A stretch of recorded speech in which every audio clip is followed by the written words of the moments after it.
अस्सलाम वालेकुम। आप देख रहे हैं खालिद इकबाल यूट्यूब चैनल। नाज़रीन, मैं जब भी कोई वीडियो बनाता हूँ उसका कोई ना कोई मुहर्रक ज़रूर होता है। यानी कोई ना कोई चीज़ ऐसी होती है, कोई स्टिमुलस ऐसा आता है जिसकी वजह से मैं वीडियो बनाने के बारे में सोचता हूँ या उस तरफ माइल होता हूँ। ये जो मैं अभी वीडियो बना रहा हूँ, इसका जो मुहर्रक है, ये सुप्रीम कोर्ट के जज जनाब मंसूर अली शाह के जो रिमार्क्स हैं, ये उनसे मुझे हुआ कि मैं ये वीडियो बनाऊँ। नाज़रीन, साबिक़ वज़ीर-ए-आज़म इमरान ख़ान के ख़िलाफ़ तहरीक अदम एतमाद पर गिनती होने से पहले ही तहरीक इंसाफ के 131 अरकान ने इस्तीफ़ा दे दिया था, जिसे उस वक्त जो प्रिजाइड कर रहे थे डिप्टी स्पीकर कासिम सूरी, उन्होंने ये इस्तीफ़े मंजूर करने का ऐलान कर दिया था। जो ही तहरीक अदम एतमाद कामयाब हुई और राजा परवेज़ अशरफ, जो कि अब कौमी असम्बली के स्पीकर हैं, वो उस वक्त स्पीकर बने, तो उन्होंने ये कहा कि ये इस्तीफ़े मंजूर नहीं हैं। मेरी राय में राजा परवेज़ अशरफ साहब का फ़ैसला बिल्कुल दुरुस्त था। नाज़रीन, इसके बारे में एक्सप्लेन करने से पहले मैं दोबारा उस तरफ आता हूँ कि सुप्रीम कोर्ट के जज जनाब मंसूर अली शाह साहब ने 14 दिसंबर बरोज़ बुध 2022 उन्होंने पीटीआई की जो एक रिट पटिशन है नैब में क़वानीन के बारे में, उसके समाअत के दौरान कहा कि हम इंटरवीन करके पीटीआई के इस्तीफ़े जो है ये चंद दिनों में मंजूर करवा सकते हैं। नाज़रीन, एक अहम मसला है कि हमारे मेंबरान और इदारों की बेहिसी की वजह से ऐसे मामलात लटके रहते हैं, जिसकी वजह से आवाम के टैक्सों से इकट्ठा किया गया पैसा करोड़ों नहीं, अब तक अरबों तक में ज़ाया हो चुका होगा। आज हमारी इकॉनमी की जो हालत है, उसका भी इन इस्तीफ़ों और इन पर अमल दरामद करने या ना करने वालों का ताल्लुक़ है। यानी हम रिसर्च की ज़बान में इसको कहते हैं, इसका कोरिलेशन है। यानी ये जो इस्तीफ़े हैं और इस वक्त जो हमारे मुल्क की इकॉनमी की हालत है, ये कोरिलेटेड है। ये भी एक बहुत से फैक्टर्स में से एक फैक्टर है। अब यहाँ एक सवाल पैदा होता है कि क्या कोई कोर्ट यानी कोई अदालत जो है वो असम्बली की अंदरूनी कार्रवाई में दखल अंदाज़ी कर सकती है? इसका जवाब तो नफ़ी में है। लेकिन दूसरा अहम सवाल ये है कि अगर असम्बली की अक्सरियती जो मेंबरान हैं वो मिलकर ऐसे मामलात करने शुरू कर दें जिनसे आवाम के हकूक़ सलब हों, असम्बली के मेंबरान आवाम की बजाय अपने ज़ाती मफादात के लिए क़वानीन बनाना शुरू कर दें, तो क्या उस वक्त भी सुप्रीम कोर्ट दखल अंदाज़ी नहीं कर सकती?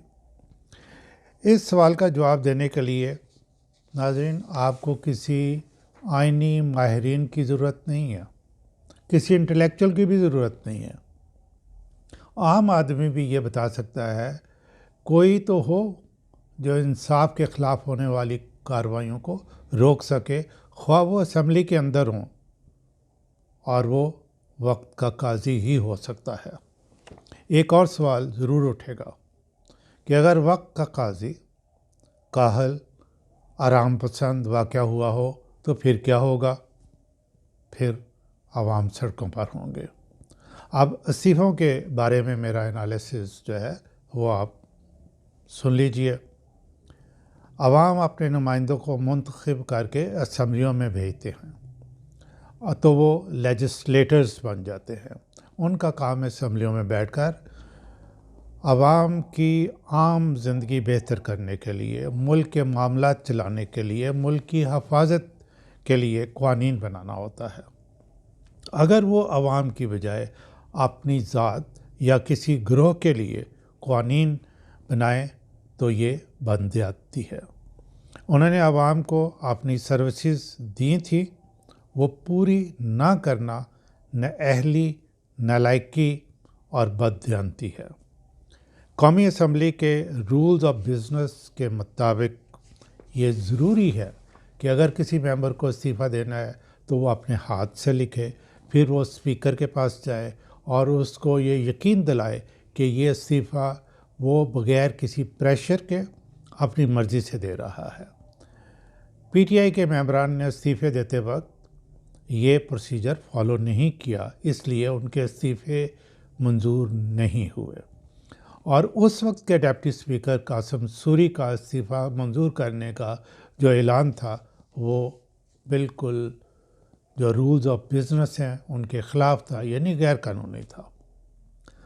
ہمارے عوام کی بدقسمتی کہ ہمارے قوانین بنانے والے ادارے خود قانون پر عمل نہیں کرتے، یہاں تک کہ اپر ہاؤس یعنی سینٹ میں بھی یہی کچھ ہوتا رہتا ہے۔ جناب راجہ پرویز اشرف جو موجودہ قومی اسمبلی کے اسپیکر ہیں، انہوں نے پی ٹی آئی کے 11 ممبران کے استعفے منظور کر کے الیکشن کمیشن کو لکھ دیا کہ آپ ان کا نوٹیفیکیشن جاری کر دیں، اور الیکشن کمیشن نے نہ صرف نوٹیفیکیشن جاری کیا بلکہ اس پہ الیکشن بھی کروا دیے، جو کہ سراسر غیر قانونی فیصلہ تھا، کیونکہ ان 11 ممبران میں سے کسی نے بھی اپنے ہاتھ سے استعفیٰ لکھ کے نہیں دیا۔ وہ قومی اسمبلی کے اسپیکر کے پاس جا کے انہوں نے یہ یقین دہانی نہیں کرائی کہ یہ وہ اپنی مرضی سے استعفیٰ دے رہے ہیں۔ اس لیے قاسم سوری کی رولنگ بھی اسمبلی کی اندرونی کارروائی تھی، سپریم کورٹ نے دخل اندازی کی۔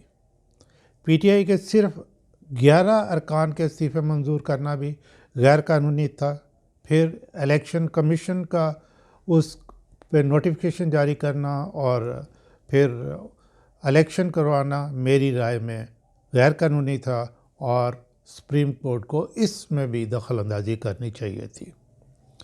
یہ ناظرین ایک گلوبل ولیج میں ہم رہ رہے ہیں، ہم اپنی خواہشات کے مطابق اپنی مرضی سے اس دنیا میں ایگزسٹ نہیں کر سکتے۔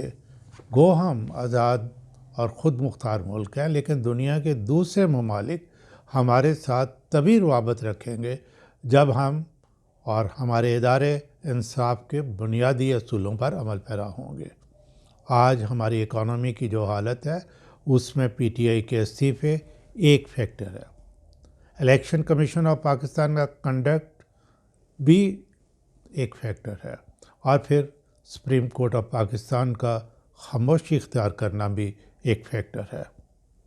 دیر آید درست آید، سپریم کورٹ کے معزز جج نے استعفوں کا مسئلہ حل کرنے کے لیے انٹروین کرنے کی جو ایک عندیہ دیا ہے، یہ بہت اچھی بات ہے۔